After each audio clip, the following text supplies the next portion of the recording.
जाए सभी को बिठाएंगी अपने बीच में और क्या कहती है, आजा बहन बैठ जा। चाहे खौरना से आइए, चाहे अजरोई से आइए, कहीं से भी आइए, और ऐसे बोलेंगी जैसे कितनी पुरानी मुलाकात है, ऐसे बोलती है बड़े प्रेम से। और बहन कह के बोलेंगी आजा बहन बैठ जा मेरे पास, जगह नहीं है फिर भी बैठा। लेकिन पुरुषों में ये कला नहीं है, ये हमारे पुरुषों में ये ज्ञान तो होता है, ज्ञान के भंडार है, लेकिन ज्ञान के साथ साथ इनके अंदर अहंकार होता है। और इसलिए भगवान भी मिलते हैं तो भैया अहंकारी को नहीं मिलते हैं। किसे मिलते हैं? जिसके अंदर प्रेम होता है, समर्पण होता है, भक्ति होती है, भाव होता है। मैंने कल कहा था सभी नए वस्त्र पहन के आना, तो हमारी माताएं सभी पीले पीले वस्त्र पहन करके आ रही हैं, नए नए वस्त्र पहन के आई है। लेकिन पुरुषों में नहीं, जैसे घूम रहे हैं ना घर पर वैसे ही आकर के बैठ गए, उनमें नहीं। इनमें इतनी लालसा होती है, इतना भाव होता है, भक्ति होती है, आती है, लेकिन घर से खाली हाथ नहीं आती है। ये जब यहाँ आएंगी तो कुछ न कुछ साथ लेकर के आती है, भगवान के लिए प्रसाद के रूप में लेकर के आएंगी। लेकिन हमारे देवता लोग तो हाथ हिलाए चले आते। फिर भगवान किसे मिलेंगे, किसे दर्शन देंगे? सबसे पहले दर्शन देंगे तो इन माताओं को देंगे। और वही जनकपुर में हो रहा है, युवती भवन करो कन लागी, यानी भगवान का दर्शन भी हो रहा है तो माताओं को हो रहा है सबसे पहले। लेकिन भगवान श्री राम ने देखा समय बहुत हो गया है, इसलिए गुरुजी का डर था। आज अपने भाई को लेकर के गुरुजी के चरणों में जाकर के प्रणाम किया, गुरुजी के चरणों की सेवा की। बार बार विश्वामित्र जी आज्ञा देते हैं, राम तुम भी शयन कर लो, विश्राम करो।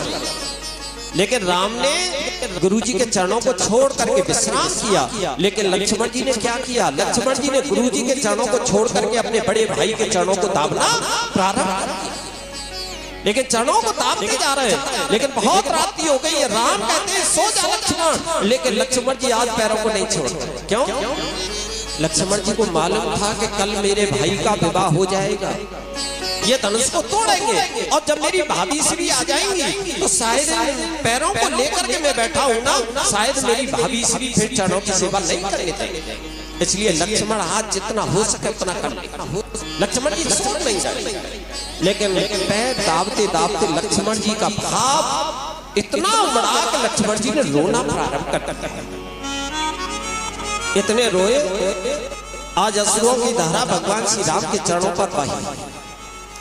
राम के नेत्र खुल गए। राम ने कहा लक्ष्मण रो रहा है, क्या तुम्हें पिता की याद आ गई, क्या मैया की याद आई? लेकिन लक्ष्मण जी की हिलकी और बढ़ गई। लक्ष्मण जी ने एक ही बात की है, भैया आपके होते हुए मुझे न माता की याद आएगी न पिता की आएगी, फिर क्यों रो रहा है, क्या बात हो गई? लक्ष्मण जी ने कहा भैया कोई बात नहीं है, नहीं बताना पड़ेगा। लेकिन लक्ष्मण जी ने कहा है भैया कल तुम जनकपुर जाओगे, हाँ गुरु जी की आज्ञा होगी तो जाएंगे, लेकिन तू क्यों रो रहा है? फिर भैया वहां जाकर के धनुष तोड़ोगे। राम ने कहा धनुष टूटेगा तो टूट जाएगा, लेकिन तू बता तू क्यों रो रहा है? लक्ष्मण जी ने कहा फिर भैया तुम्हारा विवाह हो जाएगा। हाँ विवाह भी होगा तो मेरा ही तो होगा, फिर तुझे कौन सा संकट आ गया? लक्ष्मण जी ने कहा जब विवाह हो जाएगा भैया तुम्हारा, तो इन चरणों को लेकर के मैं बैठा हुआ, क्या कल से मुझे ये चरणों की सेवा मिलेगी? आज भगवान श्री राम की आंखों में आंसू आ गए, कितना प्रेम है लक्ष्मण का। लेकिन भगवान श्री राम ने कहा लक्ष्मण तू तो बहुत आगे की सोच बैठता है, पर एक बात सुन ले, आज तेरा बंटवारा कर दूं मैं। अगर मेरा विवाह हो जाएगा, तेरी भाभी आ जाएगी, तो दाहिने चरण की सेवा तू करना और बाएं चरण की सेवा तेरी भाभी किया करेगी। जान। अब लक्ष्मण जी बड़े प्रसन्न हो गए, चलो मिल गई, स्थायी तो मिली, एक चरण से मिल गई। लेकिन भगवान श्री राम कहते हैं लक्ष्मण अधिक प्रसन्न मत हो, जब तुम दोनों में से मेरे पास में कोई नहीं होगा तो इन दोनों चरणों की सेवा मेरा बजरंग बली किया करेगा, मेरा हनुमान क्या करेगा। तुम्हें तो एक एक चरण दिया है ना, लेकिन मेरे हनुमान को ये दोनों चरण मिले हुए हैं। लेकिन बात भी सत्य है, हनुमान जी 24 घंटे इंतजार करते थे कब ये जानकी और कब ये लक्ष्मण जी छोड़ करके जाएं, कब मैं प्रभु के चरणों की सेवा करूं। 24 घंटे सोते नहीं थे हनुमान जी, दोनों चरणों की सेवा करते थे।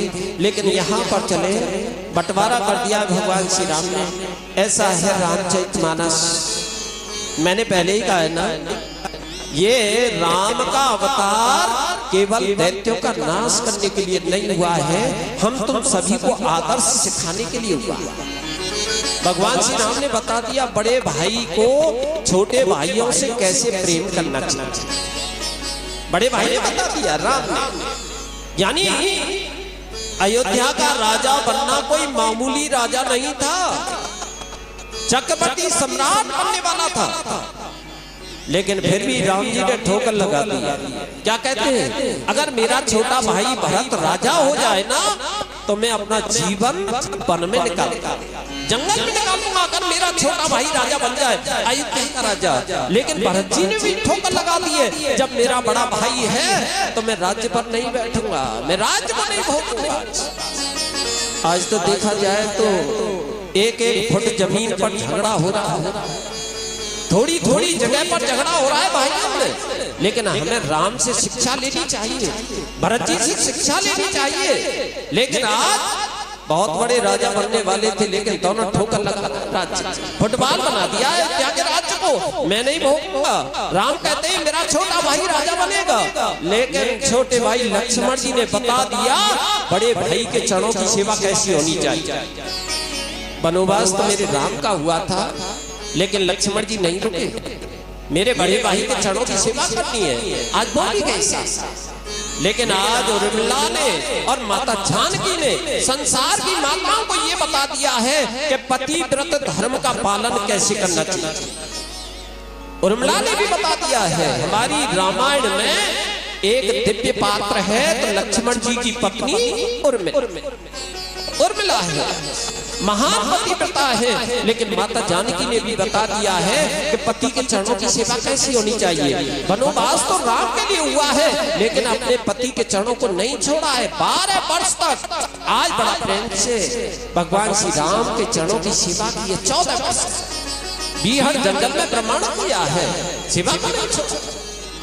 उसे कहते हैं महान पतिव्रता माता जानकी। लेकिन दशरथ जी ने ये बता दिया है कि पुत्र से प्रेम कैसा होना चाहिए, भगवान श्री राम से प्रेम कैसा होना चाहिए। जब तक राम रहे, जब तक रावण को रखा और राम चले गए तो अपने प्राण वही छोड़ दिया। कितना प्रेम, यानी रामचरितमानस बहुत ही पवित्र ग्रंथ है। ऐसी हमारी जीवन की कोई समस्या नहीं जिसमें रामायण में उसका हल न हो। रामायण पढ़ा है, रामायण नाम क्यों पढ़ा? अयम जो भगवान श्री राम है वही रामायण। आज सभी जितना भी संकट है, सभी विपत्तियों का हल है हमारी रामायण में। मैं तो सभी से बात करूंगा, सभी अपने घर पर रामचरितमानस का पाठ किया करो, रामायण रखो घर में। और मैं एक बात कहता हूं, जिस रामायण का पाठ हुआ है या जिस रामायण की पूजा होती है, उस घर में कभी कलह नहीं होता, उस घर में कलह नहीं होता है, भूत प्रेतों का वास नहीं होता है। जिस घर में रामायण का पाठ हुआ है बहुत ही पवित्र है। लेकिन या तो सारे सपोर्ट लड़ने हमारी रामचरितमानस में कोई सपोर्ट नहीं। सीता राम नाम रखा गया और देखा जाए तो हमारी बातों को क्या कहते हैं, श्रीमद् भागवत महापुराण, शिव महापुराण, विष्णु महापुराण, गरुड़ महापुराण, यानी सब में महा हुआ है। लेकिन हमारी रामायण में महा नहीं लगा। क्यों नहीं लगा? भाई सपोर्ट कहां लगाई जाती है, जहां कमजोरी होती है वहीं लगाई है, और जिस पर कोई कमजोरी नहीं है वहां सपोर्ट की कोई जरूरत नहीं है। इसलिए हमारी रामायण में महा नहीं लगा है, सब में महा लगा है। बहुत अच्छी प्रकार से बहुत ही पवित्र ग्रंथ है और यह रामायण है। अगर इसी में उलझे रहे तो हमारे कन्हैया नहीं आएंगे। हमारे कन्हैया दादी का भी आना जरूरी है, क्योंकि हमें कन्हैया घंटा मिला है रामचरितमानस के लिए। बहुत आसान है, 9 में कथा होगी हमारे रामायण की, लेकिन मैंने फिर भी समय दे दिया आपके लिए। वैसे तो हमारे भारत में केवल 7 श्लोक हैं रामायण, और आप भी जानते हो कि रामायण क्या है। हमारे बाबा श्री सुनाया पढ़ते थे कभी, बेटा रामायण सुनाओ तुझे। हमारे बाबा हम बैठे थे बाबा के पास, तो बाबा सुनाते थे, देख रामा